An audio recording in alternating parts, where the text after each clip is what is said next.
Restricting the right to vote. By the time Reconstruction ended, white Democrats had regained control over the southern state legislatures. They went to great lengths to make sure that African Americans could not exercise their right to vote.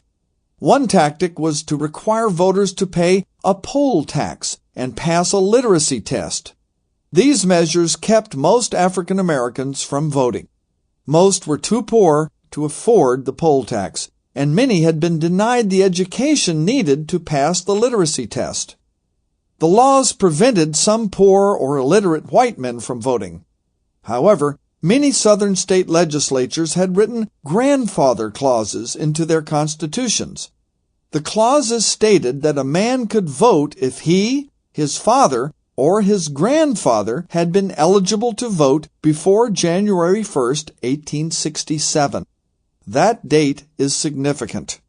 Before that time, only white men had the right to vote. Freed slaves had not yet achieved that right. The grandfather clause, therefore, made sure that African Americans could not vote. Legalize segregation. Southern state legislatures also passed a series of laws designed to create and enforce segregation. These provisions were called Jim Crow laws. The name Jim Crow came from a stereotypical character in a minstrel song of the 1820s.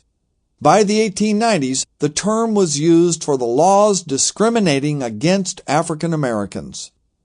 The first of these laws, passed in Tennessee in 1881, required separate railway cars for African Americans and whites. By the 1890s, Southern states had segregated many public places and services, including schools.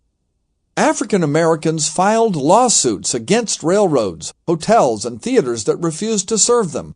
They wanted equal treatment under the Civil Rights Act of 1875. History's Voices. All persons shall be entitled to full and equal enjoyment of the accommodations, advantages, facilities, and privileges of inns, public conveyances on land or water, theaters, and other places of public amusement. Civil Rights Act of 1875. In 1883, however, the Supreme Court declared that the Civil Rights Act of 1875 was unconstitutional.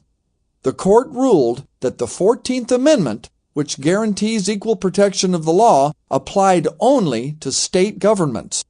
Congress could prevent the states from denying African Americans their rights, but Congress could not outlaw discrimination by private individuals or businesses. 13 years later, another key case came before the Supreme Court. This time the matter involved a Louisiana state law requiring railroads to provide equal but separate accommodations for the white and colored races.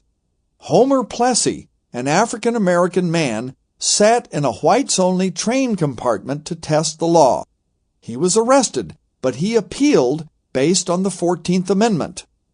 In Plessy v. Ferguson, 1896, the court upheld the practice of segregation. The court ruled that separate but equal facilities did not violate the 14th Amendment. Only one justice, John Marshall Harlan, disagreed with the majority. The Plessy decision allowed legalized segregation for nearly 60 years. Informal discrimination. Laws were not the only source of racial barriers. Strict rules of behavior, called racial etiquette, governed social and business interactions. African Americans were supposed to know their place and defer to whites in every encounter. If they failed to speak respectfully or acted with too much pride or defiance, the consequences could be serious. The worst consequence was lynching, the murder of an individual, usually by hanging, without a legal trial. Between 1882 and 1892, nearly 900 African Americans lost their lives to lynch mobs. Lynchings declined after 1892, but they continued into the early 1900s. Lynchings could be sparked by the most minor offenses or perceived offenses. Many, if not most, victims were innocent of any crime, and few of the killers were ever punished.